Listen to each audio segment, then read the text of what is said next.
Our story opens with Shahida, a 6-year-old Pakistani girl who has lost her voice for no apparent reason. Her parents, especially her father Rauf, adore her and take great care of her. One day she's playing near their hillside home when her toy wheel pops off and rolls toward the cliff's edge. Shahida slips, dangles silently, and can't call for help. The family and the whole village search frantically until they find her. The next day they meet the village elder, who urges them to seek a blessing at a revered saint's shrine in Delhi, India, praying that, God willing, Shahida will speak again. Because of long-standing political tensions, Rauf can't get into India, so Shahida's mother insists on taking the girl herself at any cost. Rauf sells his flock to fund the trip. The mother makes it to India safely, goes to the mosque to pray for her daughter's healing, and then boards the train home. Near the border, the train stops for track repairs. While nearly everyone sleeps, Shahida wakes to the bleating of a baby goat that has fallen into a pit beside the tracks. She climbs down to rescue it and plays with it, until the train suddenly lurches forward. She sprints after it, waving at her mother, but she can't shout. She still can't speak. Her mother is asleep and doesn't see her. The train crosses back toward Pakistan while Shahida, confused, follows a different train moving the opposite way, deeper into India. When the mother wakes and realizes her daughter is gone, she pulls the emergency chain to stop the train and tries to go back across the border, but a guard blocks her. The train has already crossed, and re-entry requires a new visa and formalities. Devastated, she breaks down in tears. Later, Rauf tells her someone will surely find Shahida and take care of her. Shahida, meanwhile, wanders into a lively neighborhood celebration where everyone is dancing. A man notices the small, lost girl, offers her a drink and food, and realizes she's both hungry and mute. He tries to learn her name or anything about her, but gets nothing. He lets her eat, then starts to leave, only to find she keeps trailing him. Thinking she wants money, he tries to hand her some, but she just sticks by him. He finally brings her to his place of worship and asks her to sit beside him, assuming her family will come looking. Shahida, being Muslim and not understanding where she is, slips away. He takes her to the nearest police station to hand her over. The desk officer refuses, saying the station is full of criminals and it wouldn't be right to keep a child there. Instead, they take the man's details and make him legally responsible for the girl until her family is found. With no other option, he brings her home. On the way, he tries a simple plan. He'll read out city names, and if she recognizes her hometown, she can raise her hand. Fellow bus passengers join in, rattling off cities, but nothing clicks. At last, the man, whose name is Pawan, arrives home with the little girl. His family is shocked. His father warns him against keeping her in the house, but his mother and his fiancée, Rasika, warmly welcome the child and defend Pawan's decision. Shahida, sensing kindness from Rasika, immediately takes to her. Everyone quickly notices that although Shahida can't speak, she expresses herself vividly with her eyes and gestures. The next morning, Pawan tries again to figure out where she's from.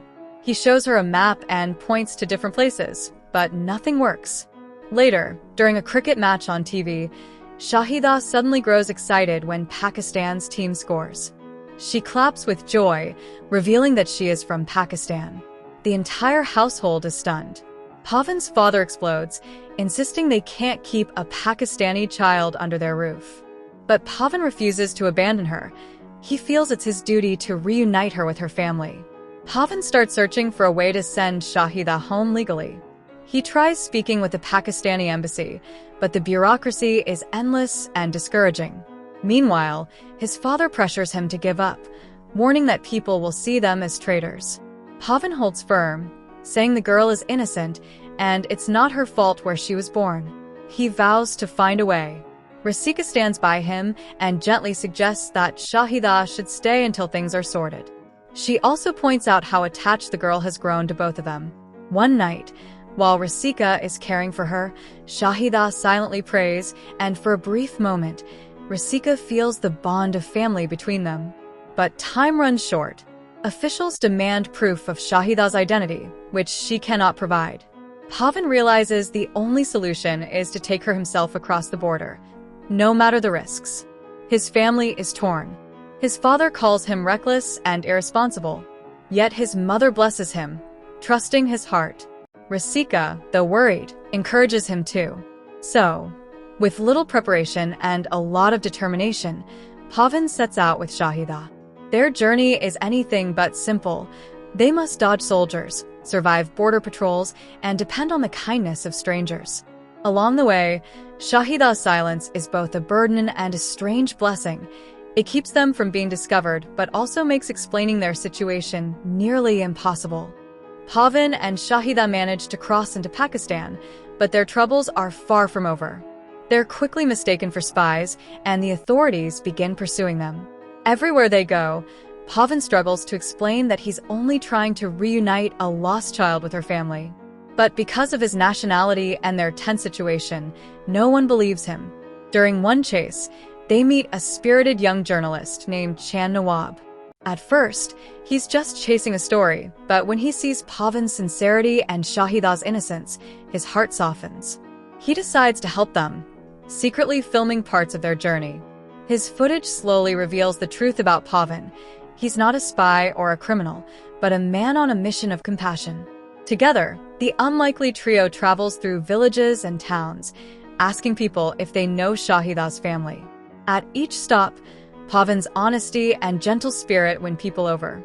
He never lies, never raises his hand in violence, and treats everyone with respect, even when they doubt him. Shahida grows more attached to him every day, clinging to him as if he were her own father. At one point, they find shelter in a remote area. Pawan, exhausted, tells Chand that he won't give up no matter what happens.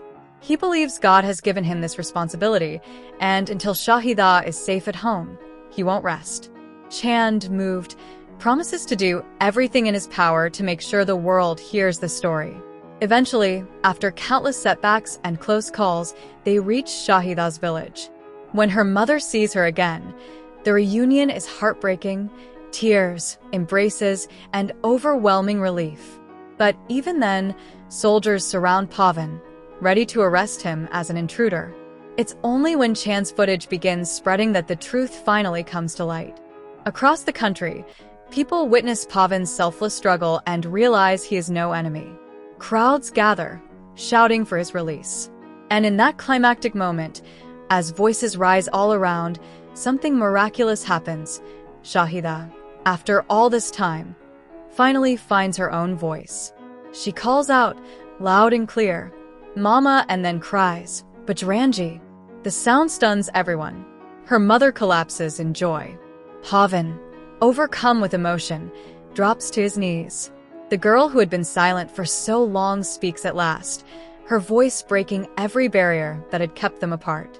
When Shahida calls out Bajrangi's name, the soldiers freeze. For the first time, they understand the bond between this man and the little girl. The crowd surrounding them erupts in support, chanting for Bajrangi's freedom. Word spreads quickly, and soon the story of the Indian man who risked everything for a Pakistani child becomes a symbol of humanity rising above borders. The authorities, unable to deny what the world has seen, finally let Pawan go. Shahida refuses to leave his side, clutching him tightly until her mother gently reassures her. With tears streaming down her face, the child hugs Bajrangi one last time. It's a farewell that feels both painful and beautiful, proof that love can grow even between strangers separated by countries and conflict. Pawan begins his journey back toward India. At the border, soldiers step aside, recognizing the man not as an enemy, but as a hero. As he crosses, he turns one last time to see Shahida waving, her small voice echoing through the air, clear, strong, and full of gratitude. The story closes not with politics or rivalry, but with a simple truth. Compassion knows no nationality, and sometimes the purest acts of love come from those who expect nothing in return. Bajrangi came to be more than just a guardian. He became a symbol of faith, kindness, and the invisible thread that binds humanity together.